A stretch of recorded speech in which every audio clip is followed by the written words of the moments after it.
This is Daybreak. Good Thursday morning. Thank you for joining us on Daybreak today. It's now 6:38. I'm Melinda Bolton. Hey, and I'm Brad Miller. And the sun is officially up, so good morning, early birds. And it's now day 2 of school for District 51 students. Might be a little hard to get focused in the classroom today, but hey, you know, maybe it's kind of like it is for college students syllabus week. Maybe there are just some fun kind of games planned. See, for I the never kids. had syllabus week. I had stuff on the first day of college, so I had, well, we did, some teachers, but we got the syllabus and then we got right to work. So didn't make it any easier, that's for sure. But anyway, looking out at the sunrise this morning, that will make any part of your life easier. Looking outside, beautiful shot out there this morning. Lots of sunshine and those clouds continuing to clear out, and we'll see that here throughout the day. We're looking at a gorgeous day. Rest of the week forecast and that weekend forecast coming up just a few minutes. Melinda? All right, thanks so much, Brad. The Garfield County Sheriff's Office warning Western Slope residents that there is a wanted man on the loose. In fact, they say that he's wanted nationwide. His name is Leonard Hendricks, and he was last seen in the Mom Creek area. He's 51 years old. He's a non-compliant registered sex offender. Deputies say he's a person of interest in a recent incident in Garfield County, and they think he's still around. Investigators say that they did find his vehicle near West Mom Creek about 2 weeks ago. Anyone who may have seen Hendricks is asked to call 911. Jurors in court Wednesday listened to the second half of the interrogation tape of Lester Jones. Now, that tape is almost 10 years old, and the recording spans 7 hours. In it, Jones tells an investigation, "I have not seen her. I did not kill her." He's referring to Paige Bergfeld, the woman he's charged with kidnapping and murdering back in 2007. And back to that video first, Jones claimed he didn't know the young lady who is missing. Later, he admitted to investigators that he actually did recognize Bergfeld. Still, he was insistent of his innocence. I have very much compassion for kids. Do you? I feel sorry for them kids. Okay. I didn't have anything to do with their mom at all. I have nothing to do with her mom's disappearance, death, whatever the case is. Jones's former employer, the owner of Bob Scott RV, also testified Wednesday, and an investigator took the stand to talk about items found in and around Jones's workplace, including wigs, packaging for a track phone, and a gas can. Now, the controversial drainage fee implemented by the Grand Valley Drainage District is set to fund a $5 million flood reduction project. The district board has approved a contract to upgrade the drainage system around Walnut Court near First Street and Orchard Avenue. And neighbors in the area say their backyards have been flooding for nearly 25 years because of poor drainage. District Manager Tim Ryan says fixing the problem is a public health and safety concern. Drainage District moving ahead with the project after a judge denied an injunction request filed by both the county and the Grand Junction Chamber of Commerce in July. The project should be completed by 2020. Well, some good news for you if you need to head east through Glenwood Canyon at any time today. We have a travel update for you. And CDOT says crews have finished their emergency rockfall mitigation work early. So I-70, like we said, will not be closed today. 13 steel posts were installed along the northern rim of the canyon to prevent large rocks from falling onto I-70 below like they did last February, effectively closing the interstate for about a week. Well, as a whole, the state of Colorado is seeing a dramatic decrease in the number of West Nile cases found in people. Colorado Department of Public Health and Environment says 13 people have been diagnosed with the human West Nile virus this year, and 1 person has died. Covering Colorado now. Last year, 101 people in Colorado contracted West Nile virus and 3 died. Details on the 1 person who's passed away so far this year have not been released.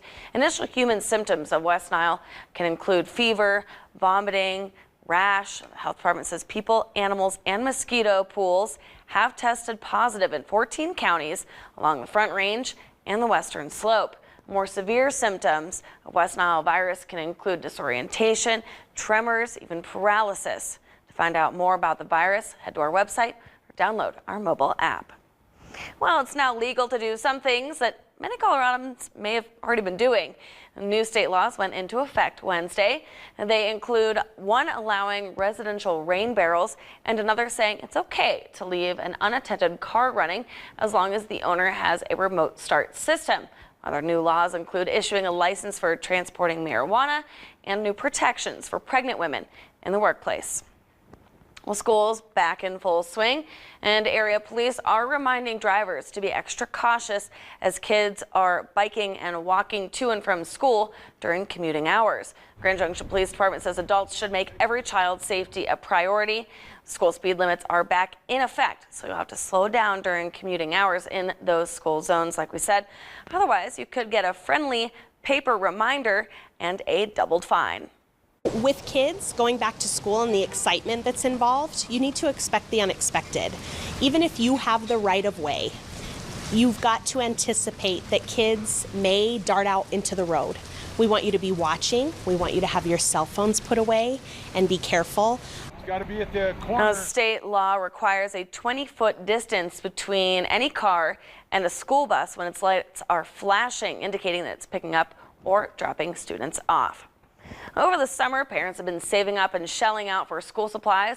The dollar signs can add up pretty quickly at the cash register. Now, some schools in the Grand Valley provide supplies for a small fee. Others rely on parents to provide supplies. Some parents say they spend nearly $100 a child to make sure their kids have everything they need to kick off the school year. Cost is the most troubling thing. It's just hard to go over here, pick up a couple things over there and just budget it. Even athletics can require a fee in middle and high school. Cost of sports for a high schooler can reach over the $100 mark. And while parents have been saving for school supplies, District 51 was investing in student safety. It's only day 2 for students, but the district worked all summer to make the year ahead a safe one. District 51's Director of Safety and Security says that schools are as safe as they can be. Tim Leon says security cameras and new lock systems have made safety protocols and lockdown measures faster and easier to implement. We have the keyless lock system where we can install those on all the exterior doors, and what that does is allows us to monitor and lock down the building within a second or two of an incident. Leon says the system does come with a hefty price tag, though, at more than $3,000 to install this new equipment in each door, which is why he says not every school or door has the locks. The Rio Olympics are no doubt making big headlines this year. It seems the world is tuned in. But what's also getting some attention are those circular purple marks on athletes' backs and arms. The marks are a result of an ancient holistic therapy called cupping. And you may have noticed those marks on Michael Phelps' shoulders. The therapy begins with a form of heat or a vacuum pump which sucks your skin into a cup. Practitioners say it loosens up tissues surrounding the muscles and increases blood circulation to remove toxins from your body. Doctors and those who use cupping say it's great for athletes whose muscles get sore and tight. It's helpful to use the cupping to get that stagnation, we say, to move. And that gives the athlete increased range of motion. My back and shoulders definitely felt a lot more relaxed. I was able to use them a lot more effectively. Healing Horizons in Grand Junction says local doctors have been booked with people wanting to try cupping out. It's also used for many other things like lung conditions, skin rashes, and allergies. Time now to turn things on over to our meteorologist, Brad Miller. He's in the First Warren Weather Center with everything you need to know to plan your day before you head out, before your kids head out, and believe it or not, for the weekend, which is right around the corner. Is this how this cupping thing works? It's not really doing anything for me. I don't get it. I think you need to use some glass maybe and a little bit of heat. Okay. And maybe bare skin as well. Yeah, I guess with the suit there probably doesn't really work. Oh well. I tried it. It works for Michael Phelps, doesn't work for me. Oh well. It's not unusual for parents, kids, parents, and staff to gather and read together at the Fruita Library. One library assistant is now blurring the lines between her old career and a new one. KJCT News 8 anchor Melinda Bolton tells us more about the adaptive story time in tonight's Education Matters. I hope it's loud, I hope it's giggly, and I hope everybody has a good time. Storytime in Fruita doesn't sound like you might expect. This seems like a really good fit, is to have an adapted story time at the public library. Julie McDonnell is a former special education teacher. After beginning work at the Fruita Library, she made it her mission to share her expertise with the community. There's a lot of variety. Today's what we're planning on specifically are for kids who use communication devices. Yes, good job. There are a couple of tools that kids can use who have communication disorders so that they can participate in story times like these. Some are a little more basic. Some are a little more high-tech. What I look for today's story time are stories with repeating lines. And each child adds a different chapter to the story of Fruita. Often it's kids with cerebral palsy who it affects their muscles, and sometimes cognitive skills are just fine, but they can't speak. Obvious to the eye and ear is a lesson in language and literacy.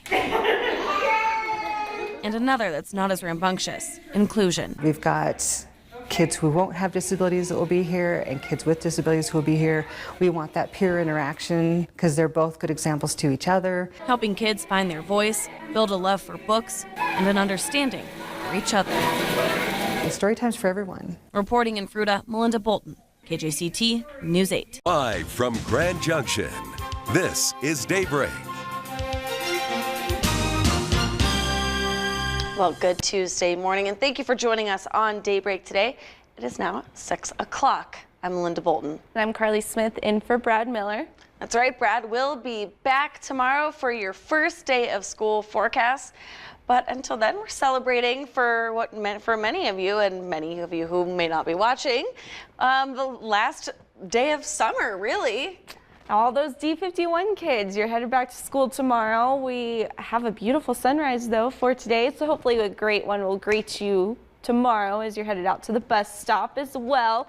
Right now, we are looking at mostly clear skies. Like I was saying earlier, most of that will stay in the higher elevation. Melinda. All right, thank you, Carly. One person killed and 3 others were injured in a 2-car crash on Highway 50 near Whitewater. It happened Monday evening. Colorado State Patrol says the driver of one car lost control and slammed into another car that had pulled over during yesterday's heavy rainstorms. The woman in the first car then went on to flip. She was flown to St. Mary's where she died. 3 others in the parked car were treated at the hospital for minor injuries. The woman who died has not been identified. CSP says the crash was caused by poor weather conditions. Well, the trial of Lester Jones continued Monday. Phone calls and records were the focus of evidence presented. Jurors listened to phone calls and records between Paige Bergfeld and multiple people related to the case. Jones is accused of kidnapping and murdering Paige Bergfeld, a divorced Mesa County mother of 3 who police say was living a double life, a divorcee by day and an escort by night. Proposals to raise the tobacco tax and revive presidential primaries.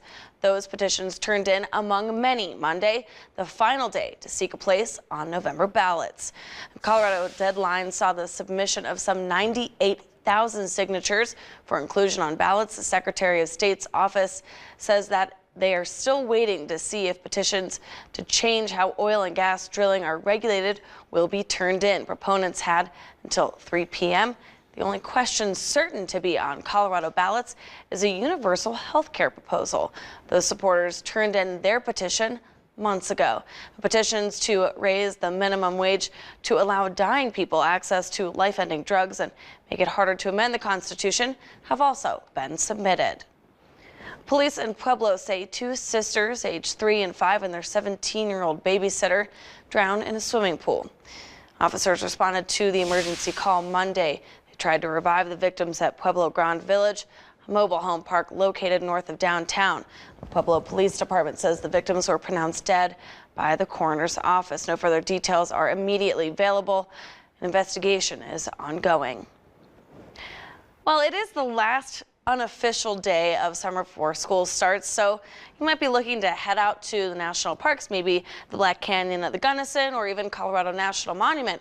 If you need a way to guide yourself through those parks, there's an app for that. The newly released app aims to eliminate the use of paper maps for exploring our national parks.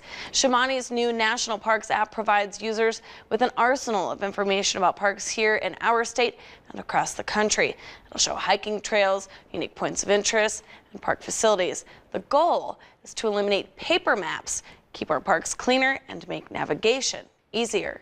They're portable, so it's like rather than taking the field guides and the, the heavy books, you can reduce your weight and just have your smartphone with you. Now, the app is free and can be downloaded through your App Store, Google Play, or the Amazon App Store. The app's release comes as the National Park Service celebrates its centennial. And we're getting a first close-up look at a new spacecraft just completed right here in Colorado. It's called the Dream Chaser. Maya Rodriguez tells us it's about to change the way NASA flies in space. Its creators call it a homegrown spacecraft. Sierra Nevada Corporation, and it's reusable, part of the plan to keep costs down as NASA ramps up its workspace in space. The Dream Chaser's first test flight is set for later this year. It's scheduled to go into space for its first mission at the end of 2019. Time now to send things on over to the Weather Center, where weather forecaster Carly's all sorts of ideas, really, for how you can spend your last unofficial day of summer with your kiddos before you send them back to school tomorrow. That's right, Melinda. Today it's actually outdoors, especially for the Grand Junction area, even the Montrose area. Rain is looking to stay out of the area. If you're planning on heading to the Sims area, though,